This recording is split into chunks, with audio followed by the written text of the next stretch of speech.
नमस्कार, मैं सत्येंद्र सिंह सत्या राजपूत आपके अपने YouTube channel only exam with Satya में आपका बहुत बहुत स्वागत करते हैं। आज का टॉपिक रहेगा संख्या पद्धति। वैसे संख्या पद्धति की अगर हम बात करें तो संख्या पद्धति एक बहुत बड़ा टॉपिक है। ये अंकगणित यानी अर्थमेटिक की जान होती है, लेकिन फ़िलहाल में आज मैं यहाँ पर एक छोटा सा टॉपिक लेके उपस्थित हूँ और मैं आपको मेंशन करवाना चाहता हूँ। आज मैं बाइनरी संख्याएं और दशमिक संख्याओं के बीच में जो संबंध बनता है उनको मैं बताने की कोशिश करूँगा और आप लोग उसको अच्छी तरीके से पढ़िएगा। और मैं स्टार्ट करता हूँ संख्या पद्धति में बाइनरी संख्याएं और दशमिक संख्याएं। दशमिक संख्याओं की अगर बात करें, जिनको हम लोग डेसिमल नंबर्स कहते हैं, डेसिमल नंबर्स जो हम अपने व्यवहार में हिसाब किताब में जिन संख्याओं का उपयोग करते हैं वो दशमिक पद्धति की संख्याएं कहलाती हैं। और जो बाइनरी संख्याओं की बात करें, जिनको हिंदी में हम लोग द्विआधारी संख्याएं कहते हैं।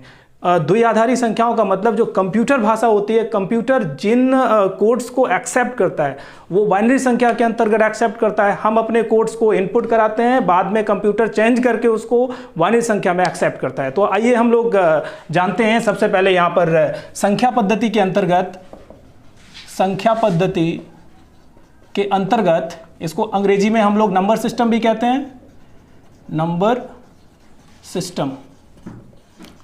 इसमें सबसे पहले हम लोग डेसिमल सिस्टम की संख्याएं पढ़ेंगे, जिनको हम लोग दशमिक पद्धति की संख्याएं कहते हैं।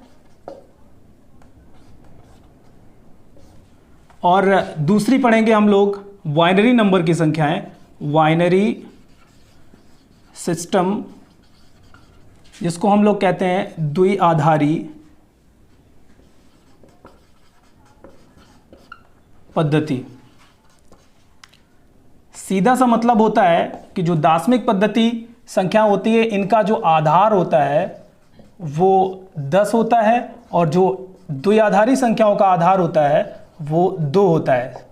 इनको मैं अच्छी तरीके से एक्सप्लेन करता हूँ अभी। फिलहाल में अगर मैं बात करूँ डेसिमल संख्याओं की, तो डेसिमल संख्या या दशमिक पद्धति की संख्याओं का मतलब होता है, इनमें अगर मूल संख्याओं की बात करें तो 0, 1, 2, 3, 4, 5, 6, 7, 8 एंड 9। अगर मैं यहाँ पर दशमिक पद्धति संख्याओं की बात करें तो सिंपल सी बात है कि हमारा बेस कितना होता है 10। तो यहाँ से जो संख्याओं का एक ग्रुप होता है वो होता है 0, 1, 2, 3, 4, 5, 6, 7, 8 एंड 9। तो जो दशमिक पद्धति की संख्या है वो निश्चित तौर पर इन्हीं संख्याओं के द्वारा ही बनाई जाएंगी। एग्जाम्पल के तौर पर अगर हम देखें थोड़ी देर के लिए, तो एग्जाम्पल जैसे यहाँ पर 1225 लिखा हुआ है, तो इसमें देखिएगा 1, 2, 2 और 5 के द्वारा ही संख्या बनाई गई है। तो ये निश्चित तौर पर दशमिक पद्धति की संख्या कहलाएगी। लेकिन बेसिकली हम लोग जो संख्याएं पढ़ते हैं वो दशमिक पद्धति की संख्याएं पढ़ते हैं, तो हम ज़्यादा ध्यान उनके ऊपर नहीं देते हैं। कारण ये होता है कि हम जो संख्याएं पढ़ रहे हैं उनके बारे में हमें इतनी जानकारी नहीं होती है, लेकिन हम पढ़ते ही जाते हैं।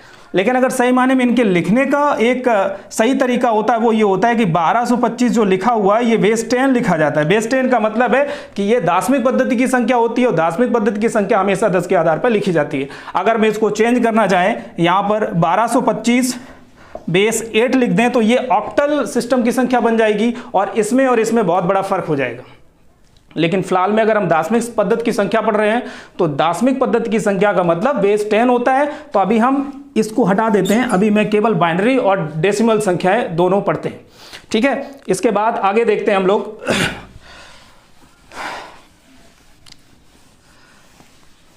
सबसे पहली चीज यहां पर जो हम पढ़ने वाले हैं वो हम दशमिक पद्धति की संख्याएं या डेसिमल सिस्टम की संख्याओं को बाइनरी संख्याओं में चेंज करेंगे और इसके बाद बाइनरी संख्याओं को दशमिक संख्या में चेंज करेंगे। जैसे एग्जाम्पल के तौर पर एक मैं छोटी सी संख्या लेता हूं, जैसे यहां पर 25 लिखा हुआ। 25 एक दशमिक पद्धति की संख्या, तो वास्तविक रूप से हम इसको बेस 10 के रूप में लिखेंगे। और अगर मैं इसको बाइनरी संख्या में चेंज करना चाह रहे हैं तो बाइनरी संख्या में चेंज करने का मतलब यह है कि मुझे बेस 2 में लेके जाना है। और बेस 2 में लेके जाने के लिए मुझे क्या करना पड़ेगा, मैं यहां पर 25 लिख रहा हूं। 25 के बाद में मुझे 2 से भाग देना पड़ेगा। यहां पर 2 से जैसे ही भाग दे रहा हूं तो 2 एकम 2, 2 दूनी 4। एक चीज अभी मैं यहां पर एक्सप्लेन और करूंगा, निश्चित तौर पे बता दूंगा, अभी यहां पर क्लियर कर लीजिएगा। यहां पर शेषफल हमारा 1 बचा, हमने यहां लिख लिया। इसके बाद में 2 से फिर से मैं यहां भाग दिया, 2 छंग 12। ठीक है, शेषफल कुछ नहीं बचा हमारा, यहां पर 0 लिख लिया। इसके बाद मैंने फिर से 2 से भाग दिया, यहां पर 2 तिया 6, फिर से शेषफल नहीं बचा कुछ, 0 फिर से लिख लिया हमने। इसके बाद में मैंने फिर से 2 से भाग दिया, 2 एकम 2, शेषफल 1 बचा। अब लास्ट में हमारा 1 बचा है तो शेषफल तो 1 बचना ही है। अब यहां पर अगर यहां से उल्टे इस हिसाब से लिखना है मुझे, ये एरो देखिएगा, नीचे से ऊपर जाना है मुझे। नीचे से ऊपर जाने का मतलब 1, फिर 1 लिखना है, फिर 0 0 1, और इसको बेस 2 के हिसाब से लिखना है। तो सीधा सीधा मतलब ये है कि जो 25 बेस 10 दार्शनिक संख्या थी उसको मैंने चेंज करके 1 1 0 0 1 बेस 2 में कन्वर्ट किया। इसका मतलब ये है कि दार्शनिक संख्या 25 बेस 10 को मैंने बाइनरी संख्या में चेंज किया। अगर मैं आगे वाले टॉपिक पे जाता हूं, आगे वाले टॉपिक पे जाने का मतलब ये होता है कि बाइनरी संख्या जो आपका 1 1 0 0 1 बेस 2 लिखा हुआ है, इसको चेंज करके हम वापस जाएंगे यहां पर दार्शनिक पद्धति की संख्या में। ठीक है, अब यहां से एक चीज यहां पर टॉपिक के तौर पर मैं यहां पर एग्जांपल के तौर पर बताना ये चाह रहे हैं कि आखिर मैं 2 से भाग दे रहा हूं, 2 से भाग देने के बाद में यहां पर 0 और 1 को ही शेषफल मान रहे हैं। तो यहां पर सबसे बड़ी चीज ये होती है कि एक रूल होता है हमारा, भाज्य बराबर भाजक गुणे भागफल प्लस शेषफल। भाज्य को हम लोग डिविडेंड कहते हैं, भाजक हमारा, चलिए तो यहां पर मैं बात कर रहा था भाज्य बराबर भाजक गुणे भागफल प्लस शेषफल।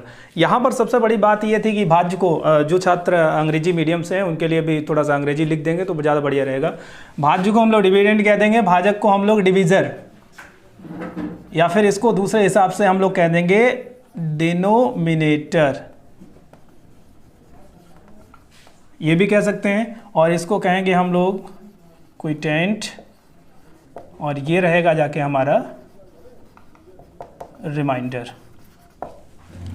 यहां पर सबसे बड़ा एक रूल बताने वाले थे इसलिए हमने यहां लिखा, जब हम किसी संख्या का किसी संख्या में भाग देते हैं तो उसको हम भाजक कहते हैं, और जिसमें भाग दिया जाता है उसको हम लोग भाज्य कहते हैं, और जो हमारा एक पूर्ण रिजल्ट आता है उसको हम भागफल कहते हैं, जो आंशिक रिजल्ट आता है उसको रिमाइंडर कहते हैं।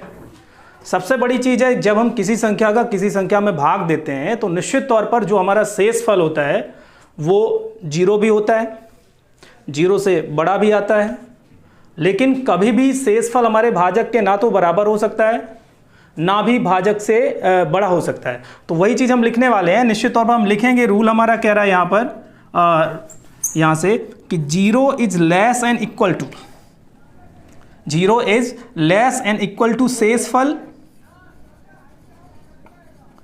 इज लेस भाजक। कहने का मतलब हमारा सीधा सीधा ये है कि हमारा जो शेषफल है वो 0 हो सकता है। 0 किस कंडीशन में हो सकता है, जब किसी संख्या का किसी संख्या में पूरा पूरा भाग चला जाता है तो वहां पर शेषफल आपका 0 होता है, और जब भाग पूरा नहीं जाता है तो वहां पर शेषफल हमारा 0 से बड़ा आता है। लेकिन कंडीशन हमारी क्या है, कंडीशन ये है कि शेषफल कभी भी भाजक के ना तो बराबर हो सकता है ना तो भाजक से बड़ा हो सकता है। एग्जाम्पल के तौर पर अगर मैं निश्चित तौर पर यहां पर मेरा भाजक यहां पर 4 है, भाजक मैंने ले लिया एग्जाम्पल के तौर पर कितना 4, एग्जाम्पल के हिसाब से अगर 4 हमने भाजक लिया है तो शेषफल हमारा यहां से जो शेषफल आने की प्रोबेबिलिटी है, एक प्रायिकता है, वो शेषफल हमारा 0 भी आ सकता है, शेषफल हमारा 1 भी आ सकता है, शेषफल हमारा 2 भी आ सकता है, 3 आ सकता है, लेकिन शेषफल 4 कभी नहीं आएगा। क्यों नहीं आएगा? क्योंकि 4 भाजक के बराबर हो जाएगा, और भाजक के बराबर अगर शेषफल हो गया तो पुनः भाग जाने के चांसेस हो जाएंगे और फिर से हमारा 0 हो जाएगा। इसलिए अगर मैंने यहां पर भाजक 4 लिया तो शेषफल हमारा 0 से लेकर 3 तक आने की पूरी संभावना है। फॉर एग्जाम्पल एक और चीज हम देख लेते हैं, जैसे हमने अपना भाजक 100 ले लिया तो हमारा शेषफल 0 से लेकर 99 तक आने की संभावना है। अगर हमने अपना भाजक 98 ले लिया तो शेषफल हमारा 0 से लेकर 97 तक आने की संभावना है। अब लेकिन यहां पर मैंने आपको एग्जाम्पल बता दिया है कि जो आपका शेषफल है वो 0 हो सकता है। कंडीशन होती है कि जब हमारा भाग पूरा पूरा जाता है, और शेषफल हमारा 0 से बड़ा आता है जब हमारा भाग पूरा नहीं जाता। लेकिन सीधी सी बात है कि शेषफल कभी भी भाजक के बराबर नहीं हो सकता, ना तो भाजक से बड़ा हो सकता है। तो यही चीज अभी मैं बताने की कोशिश कर रहा था कि जब मैंने यहां पर बाइनरी संख्या डेसिमल संख्या को बाइनरी संख्या में जब हमने चेंज किया था तो वहां पर हमने देखा था कि जब हमने यहां पर डेसिमल संख्या लिखी थी, डेसिमल नंबर्स तो यहां पर हमने इसका बेस कितना लिया था 10, तो जब हमने 10 बेस लिया था इसका तो निश्चित तौर पर ये हो गया भाजक। तो भाजक अगर हो जाएगा तो निश्चित तौर पर यहां से जो शेषफल आने की संभावना रहेगी वो 0, 1, 2, 3, 4 up to dot dot dot 9 तक। तो 9 तक आपका शेषफल आ सकता है। और जब शेषफल ये आएंगे तो नियम ये होता है कि जितना भाजक है उतने ही शेषफल आएंगे। जब उतने शेषफल आ रहे हैं तो सिंपल सी बात है उन्हीं संख्याओं द्वारा उस प्रणाली की संख्याओं का निर्माण होता है। अब यहां से 0 से लेकर 9 तक की संख्याओं द्वारा दार्शनिक पद्धति का निर्माण होगा। और अगर मैं यहां पर बाइनरी पद्धति की संख्याएं लिखें, बाइनरी सिस्टम जिसका आधार कितना हो जाएगा 2, जब 2 आधार हो जाएगा तो यहां पर भाजक हमारा 2 हो गया। जब भाजक हमारा 2 हो गया तो सिंपल सी बात है शेषफल या तो आपका 1 आएगा या तो 0 आएगा। तो सिंपल सी बात है जो बाइनरी पद्धति की संख्याएं होती हैं वो 0 और 1 के द्वारा ही निर्मित होती हैं, क्योंकि यहां पर हमारा आधार 2 है। और जब आधार 2 हो रहा है तो सिंपल सी बात है शेषफल 0 और 1 आएगा, जिनके द्वारा बाइनरी पद्धति की संख्याएं यानी कि द्विआधारी पद्धति की संख्याओं का निर्माण होगा। अब आप देख लीजिएगा आगे चल के यहां पर क्लियर हो जाएगा। वही चीज हम यहां से पहले से क्लियर करने की कोशिश कर रहे थे, मैंने पहले से ही क्लियर किया था। एक बार फिर एग्जांपल ले लेते हैं। यहां से एक संख्या ले लेते हैं 125 बेस 10 और इसको चेंज करना है बाइनरी में। ये हमारा डेसिमल नंबर है और इसको चेंज करना है बाइनरी में।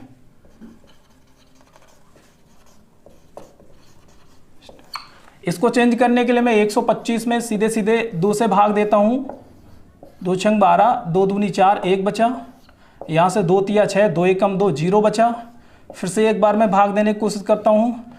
2 15 31 हो गया, 1 बचा। सॉरी 2 15 30, यहाँ से देखिएगा 2 7 14, 1 हो गया। यहाँ से फिर से मैंने भाग दिया, 2 तिया 6, 1 बच गया। फिर से मैंने भाग दिया यहाँ पर 2 एकम 2, 1 बच गया। और ये लास्ट में निश्चित तौर पर जो 1 बचा है, अब 1 में 2 का भाग नहीं दिया जा सकता, क्योंकि मैंने पहले ही बोल दिया था आपको कि जब 2 हमारा आधार है तो शेषफल हमारा 0 और 1 ही आएगा। तो फिर 1 में भाग इसलिए नहीं जाएगा क्योंकि 1 उसके शेषफल के समूह में शामिल है पहले ही से, तो अर्थात ये वाला शेषफल हमारा पहले ही बच जाएगा। तो यहाँ से जो लिखने का क्रम रहेगा वो नीचे से ऊपर रहेगा, लिखने का क्रम नीचे से ऊपर। तो आंसर हमारा ये आएगा। यहाँ से हम क्लियर कर लेते हैं 1 1 1 1 1 यानी 5 बार हो गया, 0 1 और यहाँ पर बेस कितना लगा देना है 2। तो यहाँ से ये जो 125 है दार्शनिक पद्धति की संख्या, ये चेंज हो गई है बाइनरी पद्धति में। इसके बाद मैं यहाँ से क्लियर करता हूँ, यही संख्या को पुनः मैं इस जो आपकी बाइनरी पद्धति की संख्या है उसको मैं पुनः चेंज करेंगे दार्शनिक पद्धति में, ताकि आपके दोनों तरफ से रूल क्लियर हो जाएं। और आगे वाले पार्ट में जब पढ़ाएंगे तो निश्चित तौर पर और भी थोड़े से अच्छे सवाल लेके आएंगे हम। अभी फ़िलहाल मैं बेस कंप्लीट करने की कोशिश कर रहा हूँ। यहाँ पर ये सवाल दिया हुआ है आपका बाइनरी नंबर का सवाल 1 1 1 1 1 0 1 बेस 2। इसको चेंज करना है मुझे डेसिमल में। जब मुझे डेसिमल में चेंज करना है, एक स्थानीय मान की अवधारणा होती है हमारी, हम लोग बहुत पहले से स्थानीय मान पढ़ते रहे हैं। स्थानीय मान अंग्रेजी में उसको प्लेस वैल्यू कहते हैं। बहुत पहले स्थानीय मान पढ़ते रहे और स्थानीय मान का एक रूल होता है कि स्थानीय मान हम पढ़ते रहे वो तो हम लोग दार्शनिक पद्धति की संख्याओं के हिसाब से पढ़ते रहे हैं, जिसका आधार हमेशा 10 रहा है और 10 के हिसाब से हम स्थानीय मान निकालते रहे। लेकिन अभी फिलहाल में हमने यहाँ पर बाइनरी पद्धति की संख्या लिखी है, तो बाइनरी पद्धति की संख्या का मतलब है कि यहाँ पर बेस हमारा 2 है। फिलहाल में अभी हम एक बार समझते हैं, इसके बाद हम लॉजिक से इसको निकालने की कोशिश करेंगे।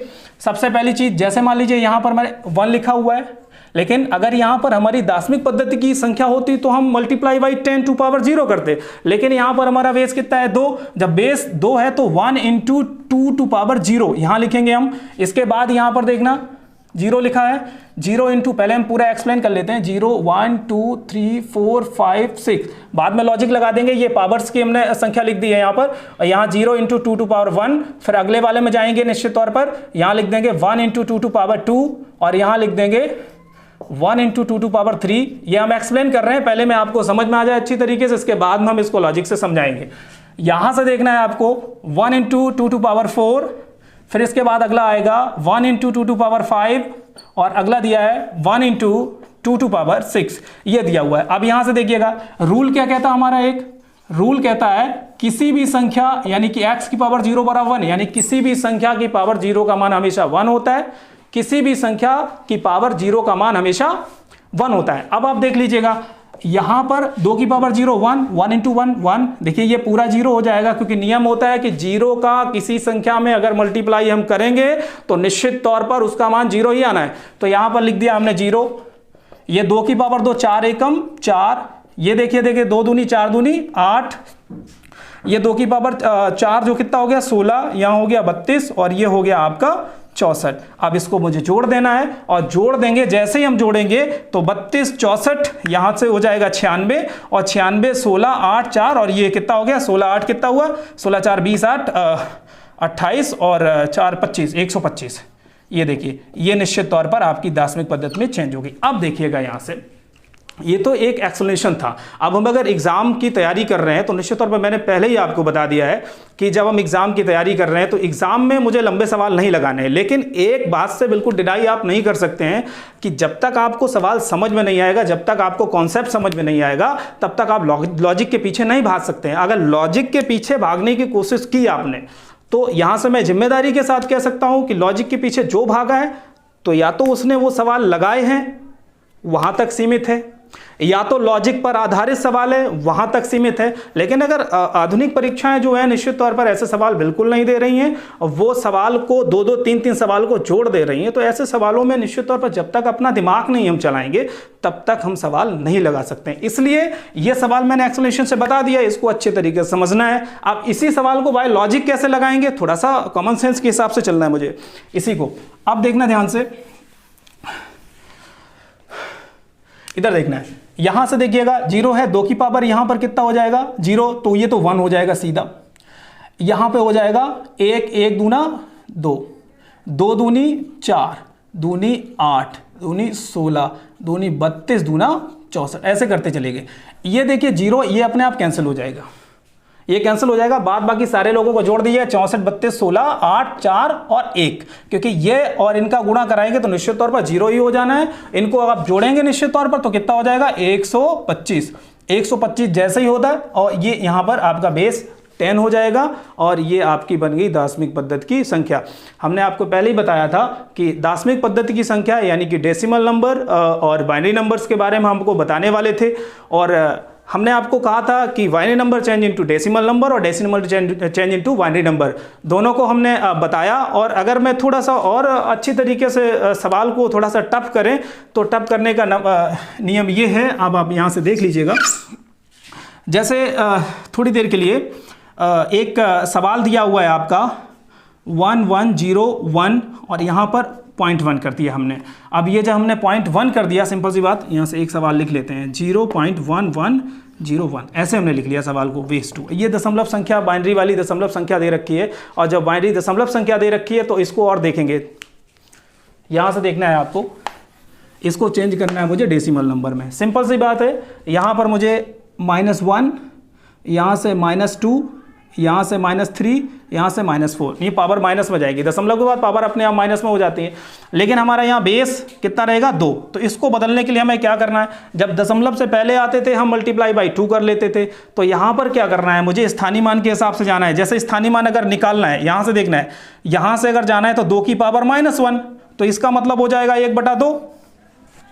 1/2 का मतलब है, नियम ये होता है किसी भी संख्या की पावर अगर ये माइनस में है उसको अगर नीचे ले जाएंगे या फिर उसका मैं स्थान चेंज करेंगे, अंश और हर को अगर चेंज करेंगे तो उसकी पावर्स का जो चिन्ह होता है वो अपने आप बदल जाता है। या फिर इसको अगर हम ऐसे लिख देंगे x की पावर -1, निश्चित तौर पर ये ऊपर जाएगा तो ये अपने आप 1 हो जाएगा। ये नियम होता है, उसके अकॉर्डिंग ये मैंने कर दिया। यहाँ से देखिए 2 दूनी 4, 1/4 हो गया, यहाँ पर 1/8 हो जाएगा, लेकिन यहाँ पर 1/8 जरूर हो जाएगा, लेकिन 0 दिया है तो ये ऑटोमेटिक 0 हो जाएगा हमारा, और प्लस ये हो जाएगा 1/16।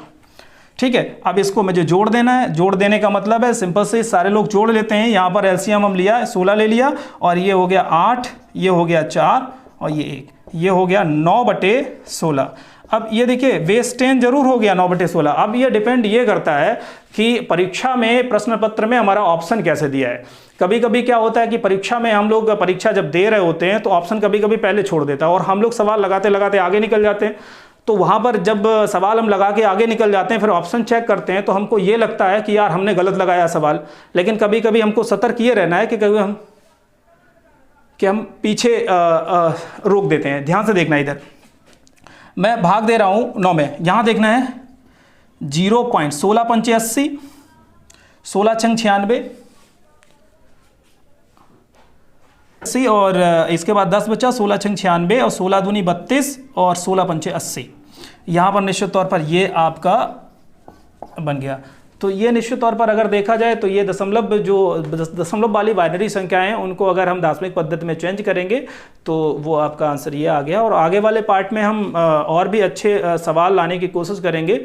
और आज के लिए मैं इतना ही रखना चाहूँगा। और सभी छात्र जो भी जुड़े हुए हैं वो निश्चित तौर पर इस वीडियो को लाइक करें, शेयर करें और सब्सक्राइब अवश्य करें। और कमेंट सेक्शन में जाके मुझे कमेंट करके बताएं कि ये वीडियो कैसा लगा है। तो आज के लिए इतना ही, नमस्कार।